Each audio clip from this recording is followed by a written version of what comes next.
Hello everyone, welcome to my channel. আশা করি তোমরা সবাই খুব ভালো আছো। তো আজকে আমরা লিপার নাট বানানো শিখব। তো ফার্স্টে আমরা দেখে নিই যে আমাদের কী কী প্রয়োজন। একটা MDF বোর্ড লাগবে, মোল্ডিং ক্লে, ফেব্রিক কালার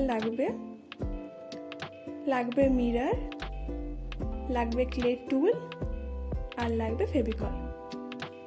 ফার্স্টে MDF বোর্ডটার উপরে একটা প্যাটার্ন এঁকে নিয়েছি।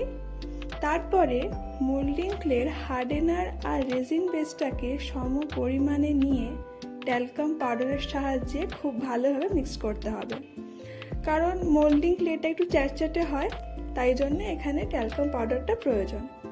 এবার এটাকে খুব ভালোভাবে মিক্স করতে হবে যতক্ষণ না এটা পুরোপুরি সাদা হয়ে যাচ্ছে।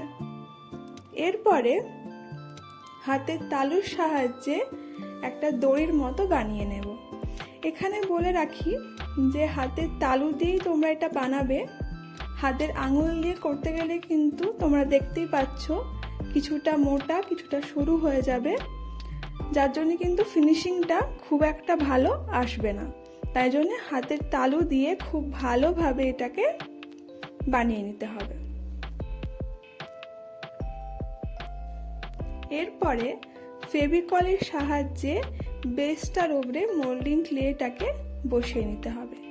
এখানে ঠিক যেই প্রসেস দেখানো হয়েছে সেই প্রসেসেই তোমরা করবে, তাহলে কিন্তু কাজটা খুব ইজিলি হয়ে যাবে।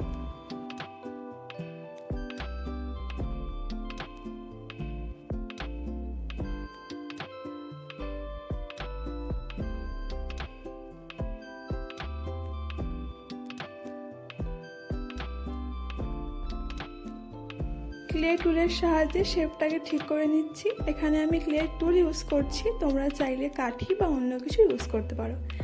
একটুখানি ট্যালকাম পাউডারের সাহায্যে জায়গাটাকে স্মুথ করে নিলাম। এরপরে সেম প্রসেসে বাকি রাউন্ডগুলো বানিয়ে নেব।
এখানে একটা টিপস দিয়ে রাখি, মোল্ডিং ক্লে দিয়ে যখনই কাজ করবে তখনই ক্লেটা যখন খুব নরম আছে তখন কিন্তু ক্লে দিয়ে কোনো কাজ করবে না। ক্লেটা একটুখানি শক্ত হয়ে গেলে তারপরে ক্লে দিয়ে কাজ করলে ফিনিশিংটা কিন্তু খুব সুন্দর আসে। ক্লের কাজটা হয়ে গেলে এটাকে সারারাত্রি শুকোনোর জন্য রেখে দেব। এরপরে হোয়াইট ফেব্রিক কালার দিয়ে বেসটাকে ভালোভাবে কালার করে নেব। বেসটা ভালোভাবে শুকিয়ে গেলে আমরা আস্তে আস্তে কালার করে নেব। তোমরা তোমাদের পছন্দ মতো কালার করতে পারো।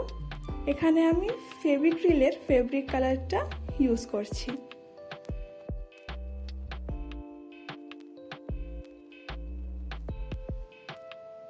আমাদের কালার করা প্রায় কমপ্লিট। এবারে এটা ভালোভাবে শুকিয়ে গেলে এটার উপরে একটু ডেকর ভার্নিশ ইউজ করব, যাতে জিনিসটা পুরোপুরি ফিক্সড হয়ে যায়। এরপরে কিছু মিরর নিয়েছি, মিররগুলোকে বেসটার উপরে ফেভিকলের সাহায্যে বসিয়ে নিচ্ছি।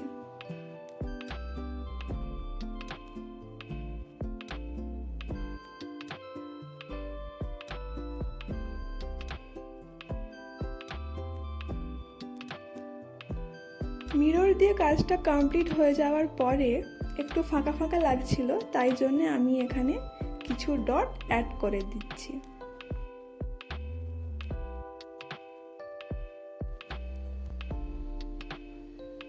এটা হচ্ছে এর ফাইনাল লুক। আশা করছি ভিডিওটা ভালো লেগেছে। কেমন লেগেছে জানিও। দেখা হচ্ছে পরের ভিডিওতে।